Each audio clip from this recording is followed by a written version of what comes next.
Hi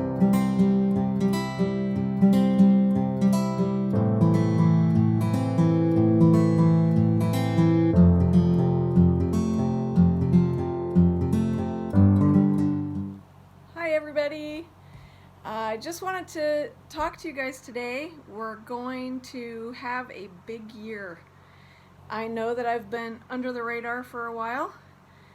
That is because I have so many projects right now that I have in my head that I cannot decide which one to do first. I've also been super busy and been out of town, but I hope to make up for that. It's great to have you here if this is the first time that you're here.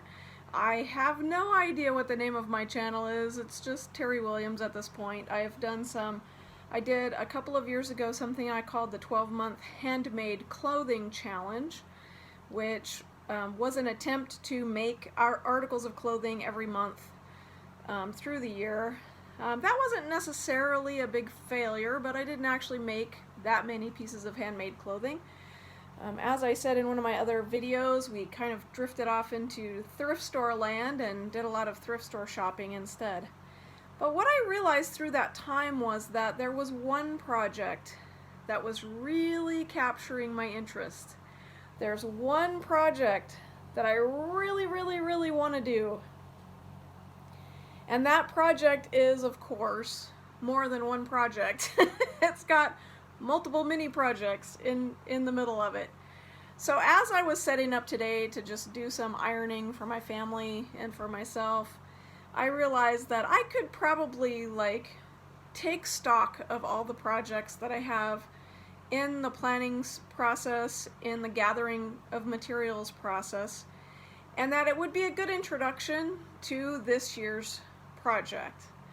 I am so excited because this is the year that I get to go to Ireland on a real trip and see the land my ancestors lived in. So if you haven't been around here much, I'm a very family-oriented person. Family is my reason for existence. Family is what I always come back to. My career and it has been a literal career, like a roller coaster ride kind of career, and it's never been my top priority. My top priority has always been my family. And one of the ways that expresses itself is through doing genealogy and finding out more about my ancestors. And I started doing this, my grandpa and I used to talk for hours about our Scottish ancestors, and I dreamed for years and years to go to Scotland with my grandfather. And he passed away about 8 or 9 years ago, and it just killed me that I had not actually taken the opportunity to go with my grandfather to Scotland. I have several different family lines, and the Scottish line is fairly well researched. And when I started doing genealogy, I really started focusing on the women, because genealogy for women is just a little bit harder than the genealogy for the male lines, at least with American and European genealogy. That's sort of how it goes. So the women tended to get left behind, and I would work my tree out into, I'll show you trees in a little while, but I worked my tree out into the farthest reaches that I had solid information on, and always the women's lines were shorter. Always the women, it was difficult to find their maiden name, their last name before they were married. Always it was a little bit of a challenge to find that woman because the records were primarily about the men in the family. And so I focused heavily for years on the women in my family and doing the genealogy for them and catching them up in my family tree, attempting to in my family tree to get them as fleshed out as I could, as far back as I could. And so I was thinking about my grandmother, my Grandma Apperson, and she's a character. If anybody is an Irish leprechaun, it's my grandma. She is magical, she is spunky, she is sprightly, she is totally awesome. She's 98 years old now, and she's just keeps going like the Energizer Bunny. And I kept thinking about her lines.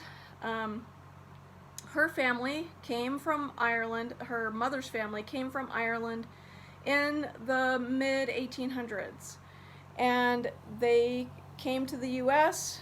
They came somewhere on the East Coast, came to Ohio, and then settled in Minnesota for a little while. And then my grandmother's grandmother, Grandma Kate, who you'll hear about a lot in the next little while, is moved to South Dakota. And that is where my family story in the U.S. started, on that particular line.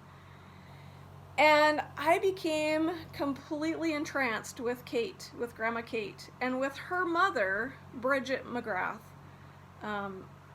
Bridget, we had very little information on her. We had some family stories that had no actual corroboration behind them. And so I started really heavily researching Bridget and trying to find her. And a few years ago, we had enough information that I took a trip back to Minnesota and met up with some family members I'd never met before who still live in the Minnesota area, and found Bridget's mother's gravestone. And Irish genealogy is really interesting because there are very many people who have the same name, so it's very difficult to find the one person that you're looking for, because multiple people in that generation and all their cousins will have similar names. And so I went to Minnesota with the goal of finding out where Bridget's mother came from. Her name was Mary Harris. And Mary came across to the U.S. about the same time as her daughter Bridget, maybe a little earlier or later, that's a little unclear. But her gravestone had on it the location of her family, where she came from. And that was the parish of Kilglass in County Roscommon in Ireland. And when I found that out, that was so exciting. I was jazzed. It was very cool, because that is what my goal for that trip was to find out where in Ireland they were from, and then to take a trip to Ireland and go to that location. And that's what we're going to do this year. So this is the year of the Ireland trip. The time that we get to go and stand in the place where Mary Harris was from and soak in the atmosphere. My mother and I are taking a trip. We're going to stay in an Airbnb across the lake from where my grandmother lived. And so that inspired me. I'm also a clothes person, and I have wrestled with the idea that I'm a clothes person, because that seems to me to be total vanity, but I can't help it. I am a clothes person. I am not a fancy fashionista, but I am very interested in clothes and where they come from and fiber, and I have sheep, I grow wool, I spin yarn, I knit, I sew, I do lots of things with fiber. So I decided that in honor of my Irish ancestors, which according to DNA go very far back into Ireland, way farther back than we can trace with paper records, but my DNA shows that I have this Irish ancestry many generations back in Ireland. And I thought, what is the best way for me to honor those Irish ancestors? What could I do that would be a project that would be related to this? And so I tried to, and I'm an archaeology and history buff, so I am going to go as far back as I possibly can, right? I'm not going to stay in the generations that I know my ancestors were there for, but I'm going to go farther back into the DNA type genealogy distant past and find out the farthest back clothing that I can find. And I have over the last couple of years become very interested in historical costuming, doing research and finding out what those people actually wore. Now, my ancestors were not high-born, fancy, rich people. They were invariably the farmers and the poor people. But I'm even more fascinated with what they wore, and it's very hard to find that because you don't keep the regular old workaday clothes that everybody wears. You keep the fancy special things, right? And oftentimes in ancient times you would use the worn out clothes for something else. You would cut them up and use them for rags, you would pass them down to your children, you would cut them down, you would cut them into pieces and make quilts out of them. You would do all these other things with the fiber. So there are very few examples of Irish clothing from earlier than about the 1500s.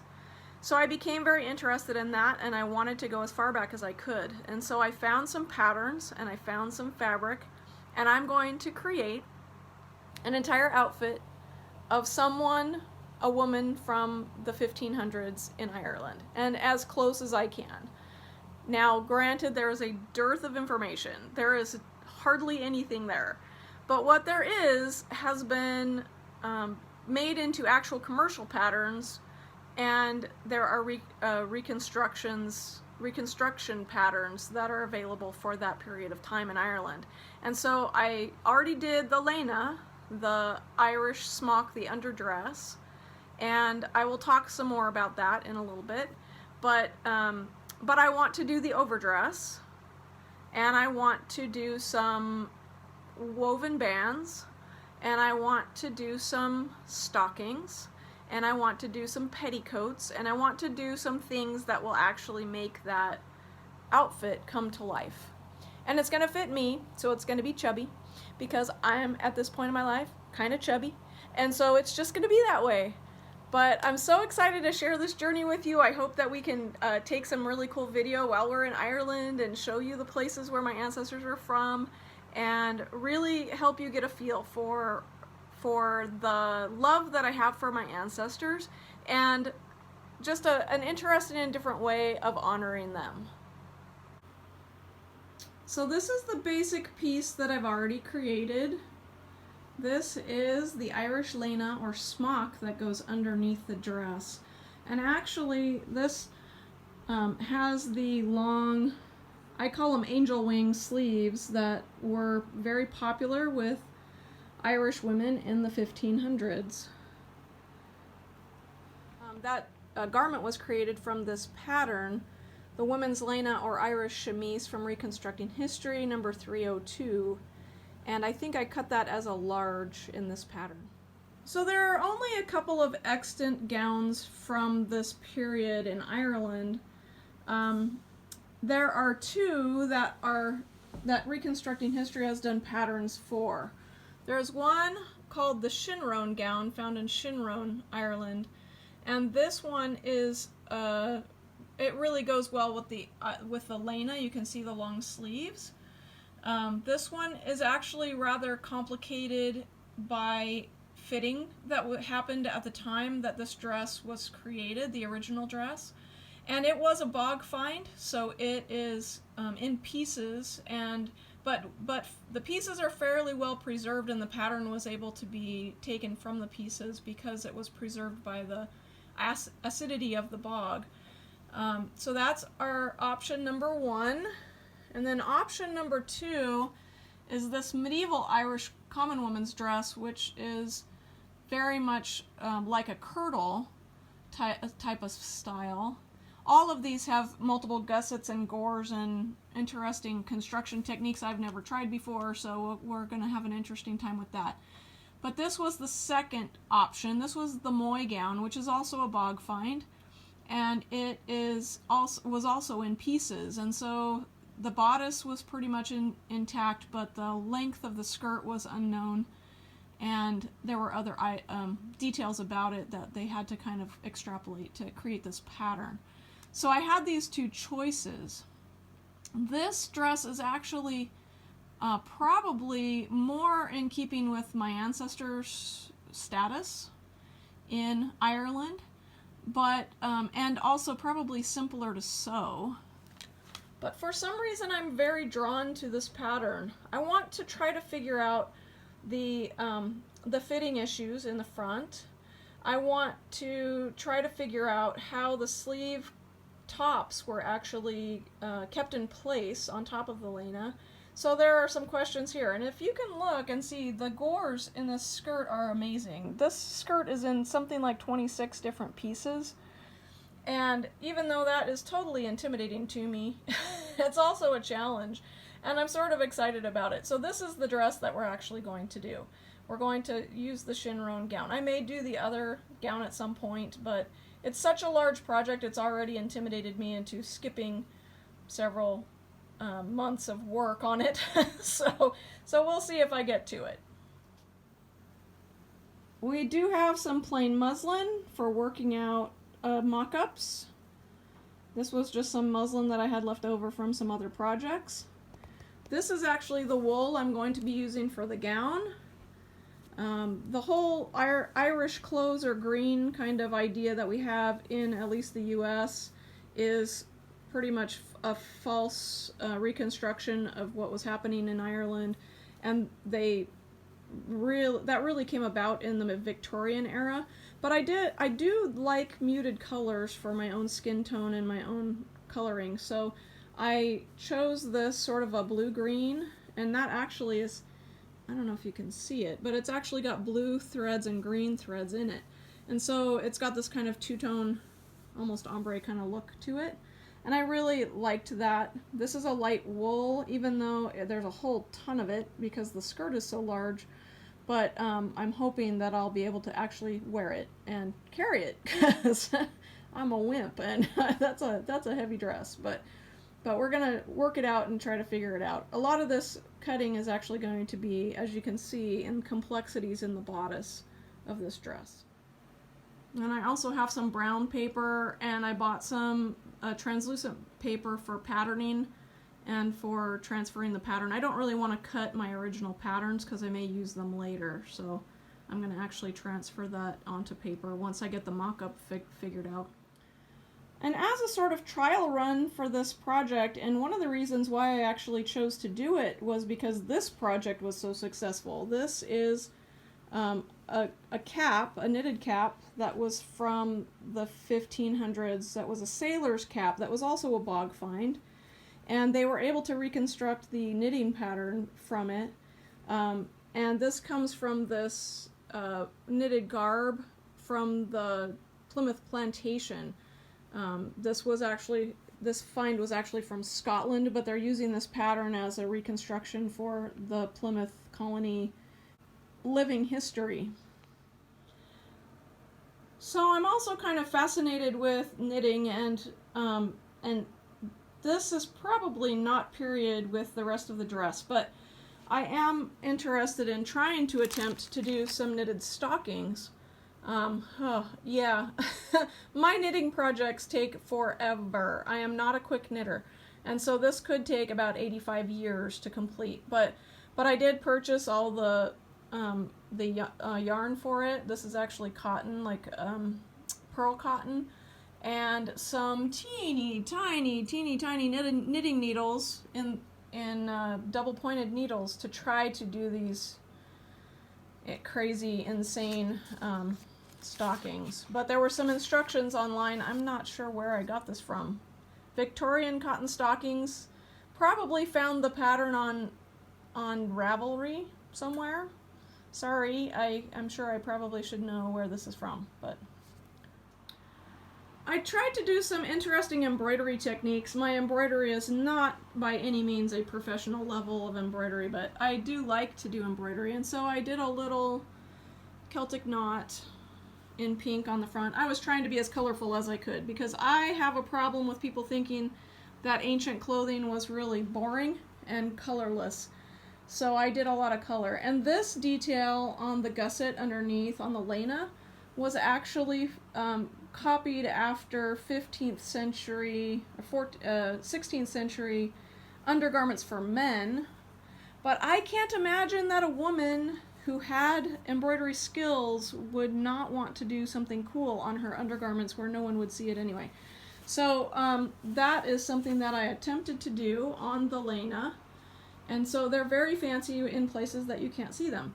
But I also recently got this book called Jane Austen Embroidery. I love these embroidery patterns. I have a hard time with a lot of embroidery. I just don't enjoy the pattern. But these are just beautiful. And so this may turn out to be a something. I did buy some embroidery thread and a little embroidery case. And this is a project that I could take with me to Ireland, and that would be something small that wouldn't take up too much room in my case. I'm going to have trouble with the big dress, actually, because I'd like to sew on it while I'm there, but it's bulky. So we'll see what happens. I'll report back.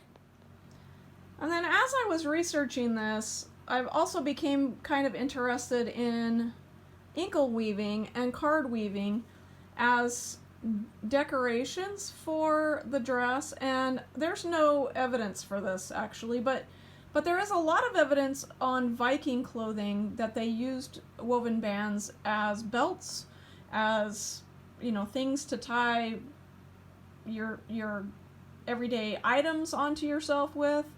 And I love weaving, but I don't like weaving large things. I did take weaving in college, and the warping up was just interminable, and it kind of drove me crazy. But I loved it once it was on there, but it just took forever to prep it up. But this little inkle loom is something that I acquired, and I got some little wooden cards. Now I know that those cards are not going to be enough to do fancy patterns with, but I don't really enjoy most of these fancy patterns anyway. I like the simpler ones, or the ones that are based on Celtic knots, or Celtic designs, or, I mean, I'm also interested in my Czech ancestors, and they would have some uses for those woven bands as well in this period. So I'm very excited to share these projects with you. If you have any ideas about which one I should start with, that would be great. You could just put those comments down below.